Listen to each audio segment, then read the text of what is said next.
समंदर की गहराइयों में एक ऐसा राज छिपा है जो अभी भी सतह पर आता है और अपने साथ लाता है तबाही का पैगाम। जापान से लेकर एशिया तक जब भी ये दैत्य दिखा, धरती कांप उठी। और अब भारत के समुद्र में दिखा 30 फीट लंबा प्रलय का दूत। क्या ये दुनिया के खत्म होने का इशारा है, या फिर इस डे फिश के पीछे का सच कुछ और ही है, जिसने इस समय इंटरनेट पर सनसनी मचा दी है और लोगों के मन में एक डर पैदा कर दिया है। कल्पना कीजिए, आप समंदर किनारे हैं और अचानक आपके सामने एक 30 फीट लंबा चांदी जैसा चमकता हुआ, किसी सांप जैसा दिखने वाला एक अजीबोगरीब जीव आ जाए। जी हाँ, ऐसा ही कुछ हुआ है तमिलनाडु के तट पर, जहाँ मछुआरों के जाल में एक बेहद दुर्लभ मछली फंसी है, जिसे दुनिया डूम्सडे फिश या प्रलय की मछली के नाम से जानती है। ये जो आप अपनी स्क्रीन पर देख रहे हैं, और वैज्ञानिक भाषा में इसे रिगलकल्स ग्लीसनी कहा जाता है। ये दुनिया की सबसे लंबी बोनी फिश में से एक है और आमतौर पर समंदर से 200 से 1000 मीटर यानी लगभग 3300 फीट की गहराई में रहती है। इसलिए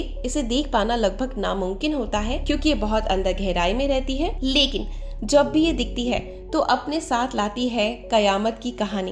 अब सवाल ये है कि इस बेचारी मछली को डूम्सडे फिश यानी कि कयामत की मछली क्यों कहा जाता है? दरअसल जापान समेत कई एशियाई देशों में सदियों पुरानी मान्यता है कि ये मछली भूकंप और सुनामी की भविष्यवाणी करती है। जापानी लोक कथाओं में इसे रगब गुनो सुकाई यानी समुद्री देवता के महल का दूत कहा जाता है। माना जाता है कि जब धरती के नीचे टेक्टोनिक प्लेटलेट्स में हलचल होने वाली होती है तो ये मछली उसे भाप लेती है और सतह पर आ जाती है, लोगों को चेतावनी देने लगती है। जब से तमिलनाडु में ये मछली दिखी है, सोशल मीडिया पर ये बहस छिड़ गई है। लोग डर भी रहे हैं और तरह तरह की थ्योरीज भी दे रहे हैं। चलिए आपको बता देते हैं कि लोग क्या कह रहे हैं। एक यूजर विमोद आनंद ने लिखा, पिछली बार इसे जापान में देखा गया, उसके बाद सुनामी आ गई। एक और अकाउंट देसी कन्वर्स ने लिखा, मुझे लगता है कि वर्ल्ड वॉर 3 जैसा कुछ बड़ा होने वाला है, भगवान हमें बचाए। एक पीरियोडी अकाउंट ने लिखा है, इसे भविष्य मालिका से जोड़ते हुए लिखा है कि ये एक एंड गेम है,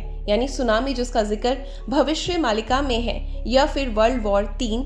ईशानी वर्मा ने भी चिंता जताते हुए कहा, ये गहरे समुद्र के जीव आमतौर पर तभी ऊपर आते हैं जब कुछ गड़बड़ होने लगती है। बहुत सारे यूजर्स ने इसी तरीके की चीजें लिखी हैं कि जब जब ऐसी मछली आई है तो कुछ ना कुछ बहुत बुरा हुआ है, तबाही हुई है। वैसे वैज्ञानिक इन कहानियों को नहीं मानते। उनका मानना है कि जो फिश होती है उसका सतह पर आने के कई रीजंस हो सकते हैं। पहली वजह होती है कि वे घायल हो, बीमार हो। दूसरी वजह समुद्र के अंदर तेज बहाव या तूफानी धाराओं की वजह से वे रास्ता भटक कर ऊपर आ जाती है। तीसरी वजह ये कि वो अपनी जिंदगी के आखिरी पड़ाव पर हो। वैज्ञानिकों ने इस पर रिसर्च भी की है। 2019 में प्रशांत महासागर में एक स्टडी हुई थी जिसमें और फिश के देखने भूकंप आने के बीच का कोई भी सीधा कनेक्शन नहीं मिला।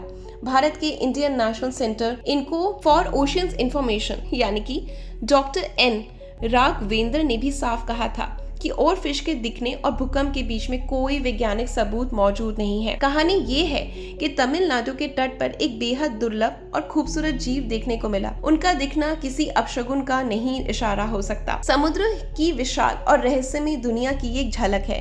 ये डर और चिंताएं सदियों पुरानी कहानियों की वजह से है, जिसका आज के विज्ञान में कोई आधार नहीं है। तो अगली बार अगर आपको ये फिश दिखती है तो डरने की बजाय आप इस जीव को देखकर एंजॉय करिए, जो पानी के हजारों फीट नीचे रहती है, लेकिन किसी वजह से आज आपको इतनी सुंदर फिश ऊपर देखने को मिल रही है।